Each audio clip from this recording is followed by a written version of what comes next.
السلام عليكم ورحمة الله وبركاته. اللهم صل وسلم وبارك على سيدنا محمد وعلى آله وأصحابه وسلم.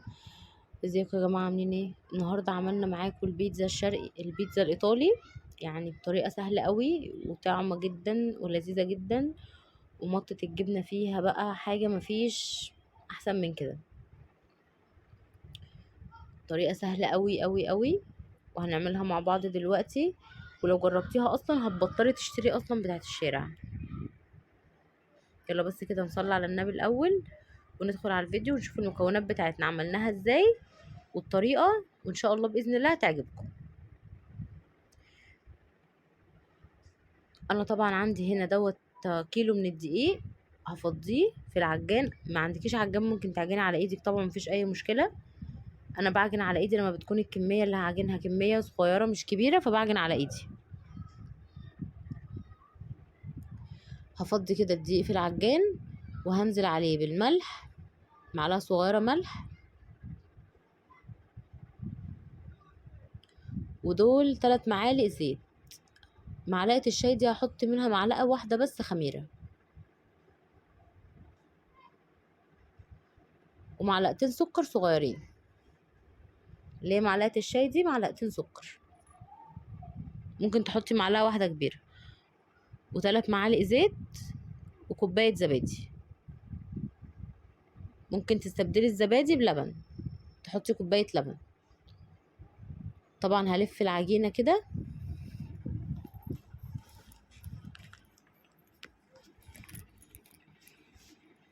وهحط عليها يعني معلقتين زعتر كبار.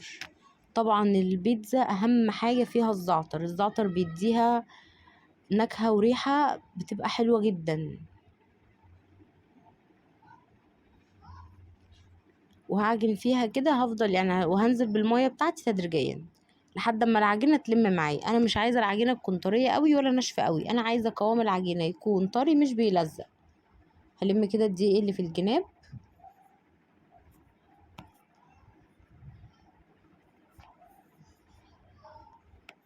يعني طريقه العجينه سهله قوي طبعا، والحشو ايه ممكن تحشوه زي ما انتوا عاوزين. هنا كده العجينه خلاص كانت خلصت. هحط بس نقطه زيت في العجان او في الطبق او في اي حاجه هتخمري فيها العجينه، علشان خاطر بس ايه لما تخمر ما تلزقش.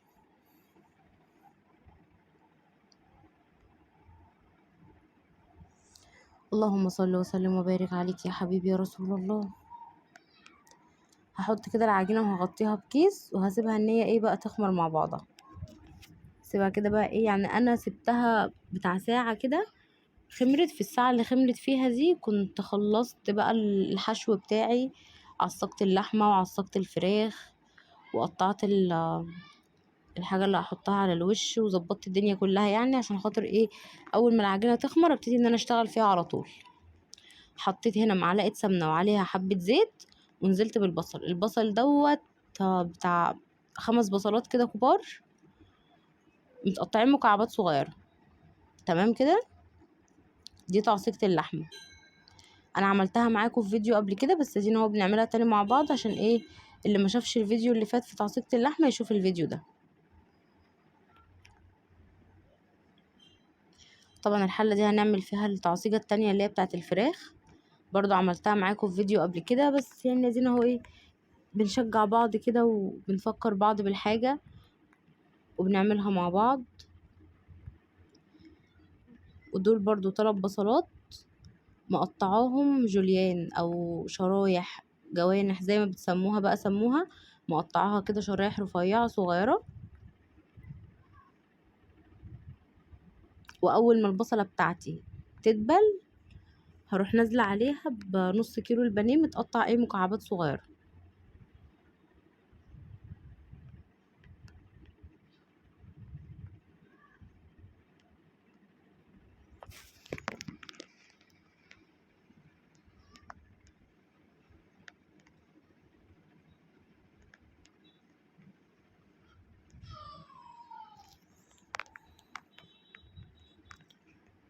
البصلة بتاعتي اهي برضو كانت دبلت.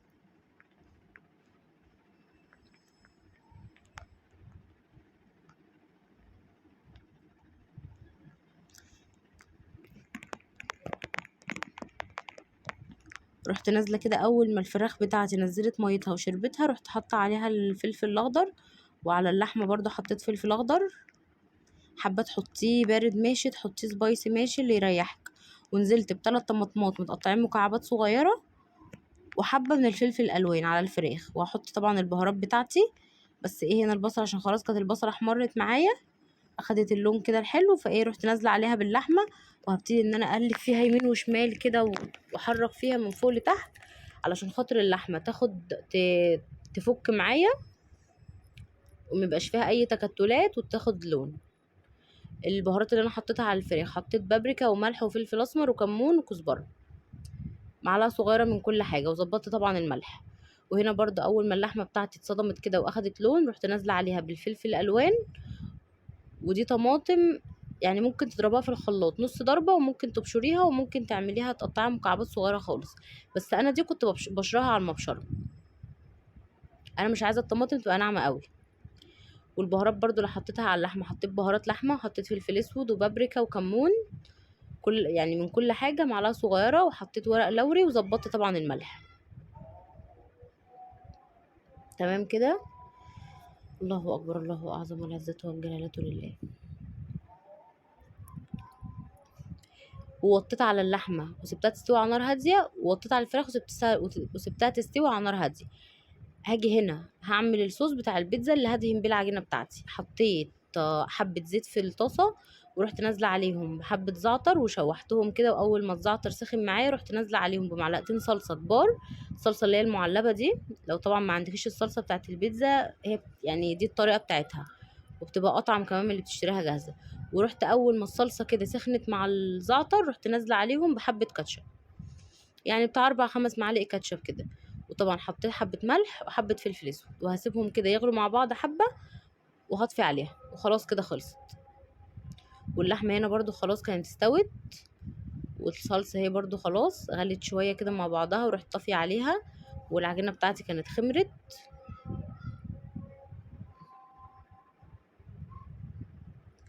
طبعا هقطع العجينة الكور اللي انا المقاس اللي انا عاوزاه، او مقاس الصواني اللي انا هعمل فيها. طبعا جبت الصواني اللي انا هعمل فيها، حطيت فيها نقطة زيت ودهنتها. وهبتدي دلوقتي ان اجيب العجينة وهفردها كده واحطها في الصينية، ونشوف برضو هنعمل ايه تاني مع بعض.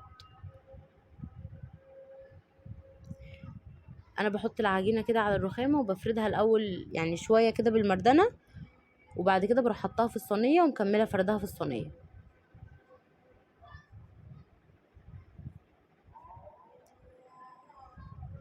اهو بالشكل ده كده. هخلصهم كلهم وهجيب شوكة، وهبتدي طبعا الخطوة دي مهمة جدا، عشان خاطر العجينة بتاعتنا فيها خميرة، فلو ما خرمناش العجينة هتعلى مننا قوي في الفرن وهتبقى زي العيش. فبخرمها كده بالشوكة كلها، بخرم العجينة كلها بالشوكة. بعد ما بخرمها بروح جايبة الصوص اللي احنا عملناه دوت بتاع البيتزا، وبدهن بيه العجينة. انا بحب احط حبة جبنة رومي كده على العجينة، بيديها طعم حلو قوي قوي قوي، مش عشان المطة ولا حاجة خالص، بس طعم الجبنة الرومي لما بحطه كده على العجينة نفسها بيديها طعم حلو قوي. انا عملت واحدة بالتونة، وعملت واحدة بالفراخ، وعملت واحدة باللحمة. طبعا عايزة تعملي ميكس جبن ماشي، عايزة تعملي بالبسطرمة ماشي، عايزة تعملي بأي طعم انت حباه، وأي نكهة انت بتحبيها تقدري ان انت تعملي بيها.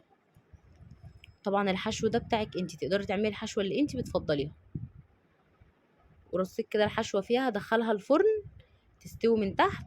دخلتها الفرن على درجة حرارة 160. اول ما خدت لون من تحت كده طلعتها، وهبتدي ان ارش عليها الجبنة، واحط عليها الفلفل الالوان، واحط عليها الزيتون.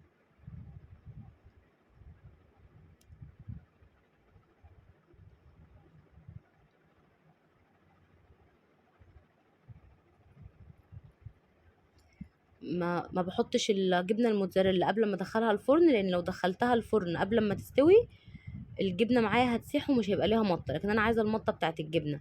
فهعمل ايه؟ اول ما تستوي من تحت واتاكد ان العجينه استوت واخدت لون من تحت، هطلعها وارش واحط على وشها الجبنه والزيتون والفلفل، او اي بقى حابه تحطي طماطم، حابه تحطي فلفل الوان. انا مش بحب او بصل، مش بحب احط على البيتزا خضار كتير من فوق. فبدخلها الفرن على الشوايه، بتاخد لون وبطلعها. بس كده، يعني طريقة مفيش اسهل من كده خالص.